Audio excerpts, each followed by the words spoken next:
जहां पर मौजूदा सत्ताधारी पार्टी 52 सीटों पर आगे बढ़ती हुई चली जा रही है। और ये आंकड़े जो पश्चिम बंगाल के आप देख रहे हैं, 110 भारतीय जनता पार्टी, 112 पर तृणमूल कांग्रेस, ये आंकड़ा अपने आप में बेहद महत्वपूर्ण। और एग्जिट पोल, आज तक का एग्जिट पोल भी यही कह रहा था कि कांटे की टक्कर होगी। ऐसे में 147 का आंकड़ा, वो कौन सी पार्टी होगी इन दोनों में से जो छू पाएगी? जो बहुमत का आंकड़ा है 292 में से, ये महत्वपूर्ण हो जाता है। मनोज तिवारी इस वक्त हमारे साथ सांसद बीजेपी के जुड़ चुके हैं। मनोज तिवारी के पास हम चलेंगे। संबित पात्रा जी इस वक्त हमारे साथ आ गए हैं, उनका हम सीधे रुख कर लेते हैं। संबित पात्रा जी, 113 पर तृणमूल कांग्रेस और 110 पर भारतीय जनता पार्टी, 3 सीटें आप पीछे हैं। क्या इस बढ़त को आगे बढ़ाकर 147 जो बहुमत का आंकड़ा है वो पा पाएगी बीजेपी? लग रहा है ऐसा?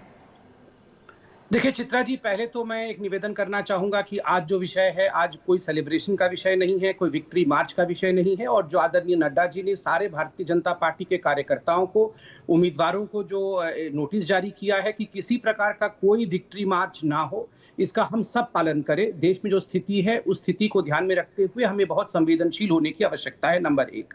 नंबर 2, अब काउंटिंग पे आते हुए मैं कहना चाहूंगा, और इसको बहुत ही अलग तरीके से मैं कहना चाहूंगा। आप देखिए, अभी तो ये रुझान है, ये कंसोलिडेट होने में वक्त लगेगा, मगर 2 लोगों की नौकरी जाते हुए दिख रही है। अभी मैं जो देख रहा हूं बंगाल में, प्रशांत किशोर की तो नौकरी चली गई, क्योंकि प्रशांत किशोर ने कहा था कि डबल डिजिट क्रॉस नहीं करेगी भारतीय जनता पार्टी। अगर Bharatiya Janata party double digit cross कर लेगी तो मैं अपने पेशे को छोड़ दूंगा।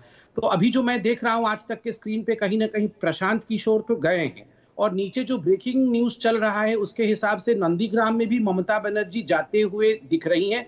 तो कहीं ना कहीं जो 2 दिग्गज थे बंगाल के, प्रशांत किशोर एंड ममता बनर्जी, दोनों जाते हुए नजर आ रहे हैं। कांटे की टक्कर है। संबित, प्रशांत किशोर तो वो तो खुद से अपनी मर्जी से इस्तीफा देंगे ना, उनकी नौकरी जाएगी नहीं। उन्होंने तो खुद ये पेशकश कर दी थी, क्योंकि उन्होंने एक बात पहले कही थी संवाद में, और दूसरी बार जब क्लैरिफिकेशन उन्होंने दिया तो कहा कि 100 के पार भारतीय जनता पार्टी कम से कम नहीं जाएगी।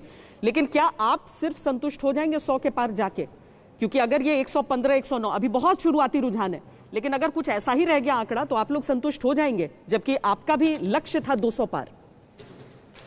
देखिए श्वेता जी, मैं इतना कहना चाहूंगा, मैंने आरंभ में ही कहा ये अभी शुरुआती रुझान है, इसलिए थोड़े पेशेंस की आवश्यकता है। कहीं ना कहीं 12, साढ़े 12, 1 बजे के आसपास ये जो रुझान हमें दिख रहे हैं, ये कंसोलिडेट होना आरंभ होगा, तब जाके हम बता पाएंगे कि वास्तविक परिस्थिति क्या है।